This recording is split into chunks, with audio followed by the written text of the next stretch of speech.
So here's the thing. In startup companies, especially technology startup companies, very commonly people are rewarded or awarded stock either directly or through options or performance incentives or all kinds of things.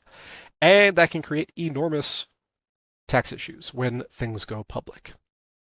Let's go over to here. So, four tax moves the financial media isn't covering, and what early employees and investors need to know before June. Again, some of this is going to apply if you are anybody who is in a company that has stock or stock options and is going public, but other things apply just to any large capital gains. So, it's just things to keep in mind. So, we're going to go over four different ones. It's not the only four, but it is four of the common ones that are going to apply. So number one is ISO versus NQSO, incentive stock options versus non-qualified stock options. And the impact of these two different things are very different on people who have stock options in SpaceX. Number two, QSBS, the 100% exclusion most miss. So the QSBS I consider to be the holy grail of small business. And we'll go into how you can eliminate federal tax on gains up to $15 million. At number three, CRTs and DAFs. CRT is probably the thing I get the most questions about. Charitable Remainder Trust. How you can move assets before sale and not pay taxes on them. So a lot of people are very confused as to what a CRT is versus a DAF, a donor advised fund. That's another way to get huge charitable deductions, but they have different purposes. And then number four, buy, borrow, die. This is my particular favorite, where you just never have a capital gains event at all. And if you can manage the cash flow, then it works fantastically. So without any more intro, let's go into number one, ISO versus NQSO. So incentive stock options versus non-qualified stock options. Okay, so these are different types of awards that people can get. And most people don't even know which one they have. So NQSOs are taxed at exercise. This is ordinary income. And basically, if you have a large stock grant, which a lot of people do who are in these kind of positions, then once you exercise, you have recognized income. And that is a huge problem. It can bump you up into the 37% bracket, or it can create net investment income taxes. It can do all kinds of things. So let's say you have 10,000 options at a 10-cent strike. And so if you're not familiar, the strike price is basically the purchase price that you're getting. And then let's say the stock is $100 at IPO. So you're getting the stock for 10 cents, you're getting the value at $100. And so you have a $99.90 gain built into that. And times 10,000 is $999,000. So that can create huge exercise taxes. So the thing to do if you have non-qualified stock options is to do your planning before you exercise, because that's the issue. If you have incentive stock options, it's at the sale that you have the issue. So you're going to be in long-term capital gains. You could have AMT, although AMT is not as big a deal as it used to be. That's alternative minimum tax. That places a limit on itemized deductions. And the planning window there is before the exercise. The biggest trap is AMT. Sure. It's important to figure out which of these you have. And then these are both different from RSUs, which is not on this sheet. An RSU is after the company goes public, you get additional stock as part of your compensation. So you might have a base salary of, let's say you're an engineer and you're making $300,000, and then you get RSUs, and the value of the RSUs fluctuates depending on the market price. And those are going to be included in your W-2 wages.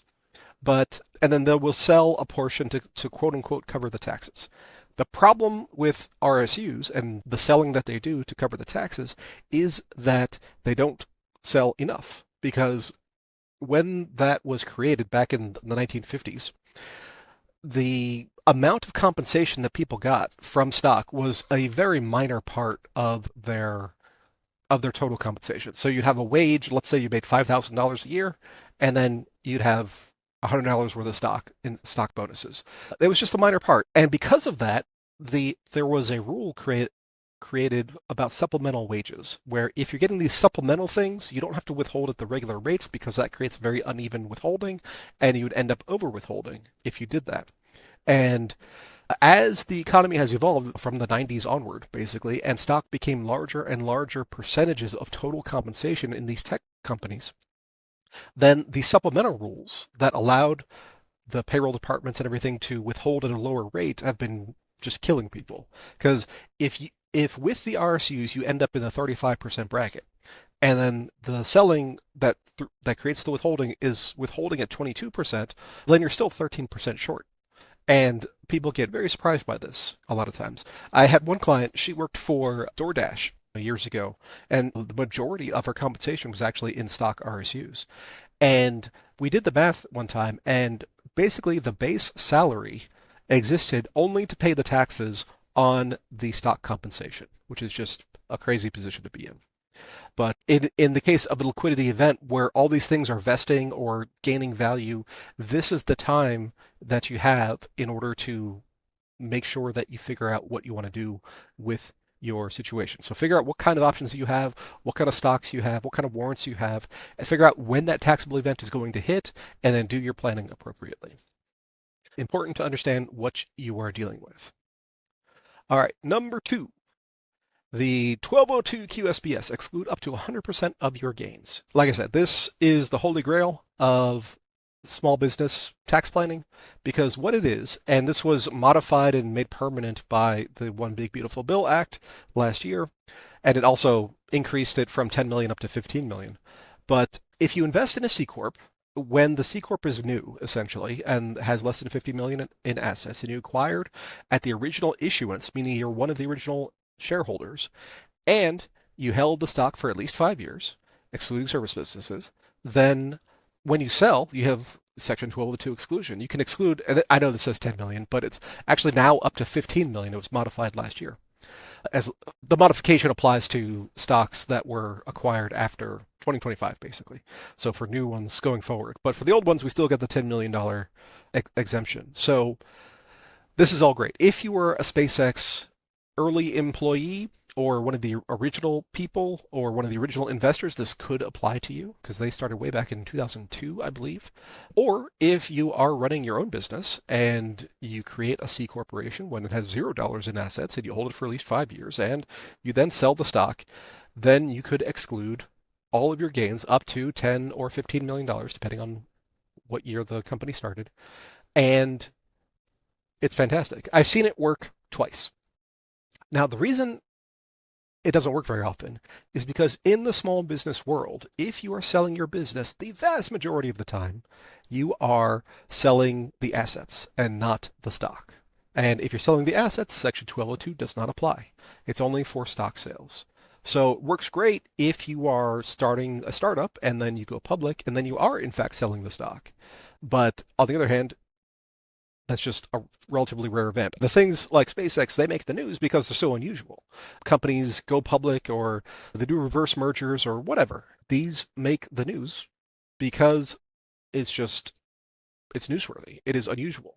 So companies buy and sell every day, but those are almost always asset sales or they are roll-up mergers, which is a different code section. That's also tax-free if you end up involved in one of those, but that is the vast majority of cases. Like I said, I've only seen Section 1202 actually work twice in my career of helping people deal with capital gains. All right. This one is the one I get the most questions about, like I said. Charitable remainder trusts, and then there's also donor advised funds. So instead of selling your stock, one option is to put the stock into a charitable remainder trust.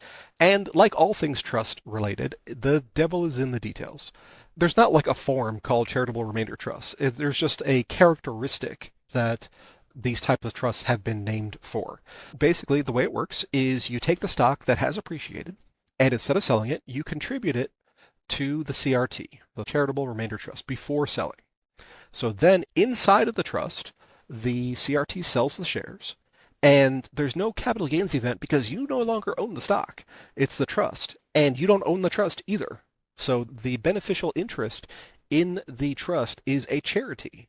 And it's called a charitable remainder trust because it's the beneficiary is a charity, usually of your choosing. It's a remainder because it's going to be the remainder of the assets in the trust after you die. Basically, the CRT sells the stock, and because its beneficiary is a nonprofit, then there's no tax due really, and then the CRT is going to pay you income for the rest of your life. Typically, sometimes it's 20 years, sometimes it's 30 years, sometimes it's lifetime. It depends on the setup, and it'll pay you an income stream every year. And typically it's going to be 5 to 7% is normal. And there's some actuarial calculations that have to go into all this. You need to hire people. It's complicated, but it is amazing when it works. So let's just say it's 6%. Or let's just do 5% for easy math. Let's say you put $1 million worth of stock into the charitable remainder trust, and then it pays you 5% a year, right? So it's going to take that money, it's going to invest in something like it might be treasuries or something to generate some yield, but it's going to pay you out some. So it's going to pay you 50 grand a year for the rest of your life, is the idea. And then whatever's left over after you pass away goes to the charity. That's the remainder part of that charitable remainder trust. The next question becomes, okay, sounds cool. Do I get taxed on the 50,000? And the answer is maybe. It depends on the character. And again, it's complicated. It depends on the components within that 50,000, how much is gain, how much is capital, how much is income, and all those kinds of things. The treatment varies, but for conservative projection purposes, you could say, yes, you're going to get taxed on that 50 grand a year for the rest of your life. But you get the 50 grand a year. So, it's a way to convert an appreciated asset into a stream of income, almost like an annuity. And you're spreading out the tax hit both in absolute value and in time. Because if you had that $1 million stock and you sold it right then, you'd be taxed on $1 million gain. But if instead you get a $50,000 payout, even if it's all taxable, even if it's all ordinary income, then your tax bracket is going to be lower than it would have been otherwise. So you're paying a lesser percentage, and then you're spreading that 50,000 per year over many years, hopefully. And then the charity gets the remainder. You get a partial charitable deduction in year one along with that. So you put in $1 million, and again, this is where that actuarial calculation comes in. They do a calculation based on your life expectancy and based on how much they expect to be remaining in the trust when that life expectancy ends, and then you get a charitable contribution for that. So it can be super powerful. Now, anything involving trusts means lawyers, which means expensive. It has to be larger positions to be worth it at all. On the other hand, DAF, donor advised funds, can do all kinds of stuff with much smaller amounts. So similar to a charitable remainder trust, you're contributing assets. You're contributing appreciated shares of things. And typically these are going to be already public companies. And so you get a deduction for the full market value. Now here's the major difference. You don't get to get a stream of income out of a donor advised fund. It's donor advised in the sense that you have input and discretion over what charities those funds are going towards.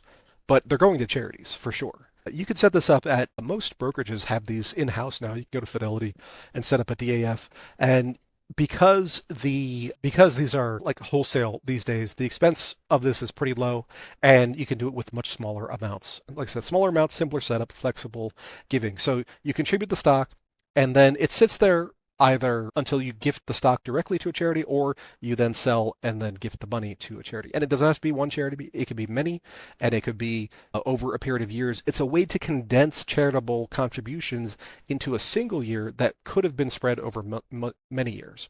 If you are charitably minded and you want to take some of that appreciated stock, then this is a great way to do it. And because the standard deductions are so high now, it can be difficult to actually use charitable deductions at all. This is a way to crunch them all together. So if you were going to do 10 grand a year, and instead of doing 10 grand this year, next year, and then for the 5 years, you just do 5 years all at once and get a $50,000 deduction, and then you dole it out to the charities over time through your advising of the fund. Because you are the donor, you are advising the fund. That's where the name donor advised fund comes from. So main differences between the two: charitable remainder trust, you get paid out for life, usually. It could be 20 years, could be something else, but usually it's lifetime. And then the charity gets the remainder. Donor advised fund, you are giving it all to charity just over time, but we're compressing the deduction to right now. All right. And then strategy number 4, this is my favorite personally. It's the buy, borrow, die strategy. And this is where you just never sell at all. So you acquire an asset. It could be stock, could be business equity, could be real estate. Real estate works fantastically for this. Stocks have become much more applicable to this as pledged asset lines and things have become more common. Business equity is harder just because the lending on business equity is harder. So you acquire assets, you don't sell, and then you borrow, right? So you borrow out cash and using those assets as collateral, whether it's the stock or the business equity or the real estate. And then just like when you get a loan to buy a house to live in, when you get a loan for anything else, like a credit card or a loan against a investment property or a loan against a pledged asset line against a portfolio of stock, loan proceeds are not income. And then, so you access liquidity without a tax bill. There's no capital gains at all. And then one of two things happen. One, the asset maintains enough value that you never actually have to pay it back. Two is the asset drops. So if the asset drops in value, subject to whatever terms of the loan that you have, you're going to have issues. And you could get liquidated where you have to then pay back the whole loan all at once, or failing that, you can get hit with a tax bill for the balance at that point. On the other hand, if the stock either maintains, let's just say it's stock, if that maintains or goes up in value such that the equity coverage of the asset more than pays for the loan plus the interest, then you might never have to pay it back. And in that case, you then go to step three, which is die. That sounds a little bit morbid, but when you pass away, your heirs inherit your assets at what's called a stepped up basis. So let's just take a house for an example. You buy a house for $100,000. Let's say grandma bought a house for $100,000 30 years ago. It's now worth $500,000. She passes away. House passes to her child. Let's just say one child, make it easy. One child inherits house worth $500,000. The basis, the cost basis that child has on that asset is $500,000. So it's not the 100 that grandma paid way back when, it's the value on the date of inheritance. That's the step up in basis. So if you have assets that you already pulled the cash out of, or at least some portion of the cash out of, and then you pass away, and then your heirs inherit your assets, they are going to get it at that stepped up in basis. And whether the loan carries over or not, it depends on the structure of it. But effectively, you are taking out the value through a liquidity access loan, and then your heirs are going to take whatever the difference is and have that free and clear when you pass away. So that's the buy, borrow, die strategy. So very commonly used if you are like Elon Musk or Jeff Bezos or any of these guys who have very valuable stock, also used all the time in real estate. So if you're a real estate investor, you should be familiar with this. And the step three is the part people have trouble with. But step one, buy, step two, borrow against and not pay taxes is a tried and true method. Now, I will tell you, there have been some discussions in the Congress about the step up in basis. So during Biden's, was it the last year of Biden's? As either the third or fourth year of the Biden administration, they put forth a tax proposal, and in that was a limitation on the step up in basis. Now, that never passed, but it is worth remembering that this all tax law is subject to political will, unless something else changes that I don't know about. Uh, but to date, given that we have an inflationary monetary supply and assets overall increase in nominal price, and you can check out my calculator at gains.hiddentaxcost.com to see how much tax you're paying on inflation. But given that we have an inflationary monetary supply that is inflating assets, whether you want them to or not, the buy, borrow, die strategy is incredibly powerful as long as that is true. That is the four tax moves that you could take before your liquidity event. Now, like I said, I don't think anybody watching this is actually going to be an employee of SpaceX. Could happen. But I've got plenty of clients who are working for tech companies, get stock compensation in various ways, and most of number one only applies to if you're getting stock options and RSUs and things, but the rest of them are applicable to any capital gains type of event. And so there are things to do, and the main thing to do is to actually investigate them. Talk to your tax pro, talk to a tax strategist who specializes in capital gains, and figure out what it is you can do for your situation. The thing that makes tax really hard is that everything is individual and depends on what's called facts and circumstances. So you want to make sure that your facts and your circumstances are determined and figured out for what strategies could be available to you given your facts and circumstances. That's my disclaimer. If you want to talk to us, go to taxsherpa.com, call us at 678-944-8367. We'll be happy to have one of our tax strategists talk to you and figure out what your facts and circumstances are and how we can save potentially tons of money, whether it's capital gains or business income or you're just a highly paid W-2. We have strategies for all different types of situations. And with that, I got to jump because I have another call that I have to be on in 3 minutes. Hope this was helpful. And if you are a SpaceX employee, definitely look into this and make sure that you save yourself before your liquidity event. All right. Catch you guys later.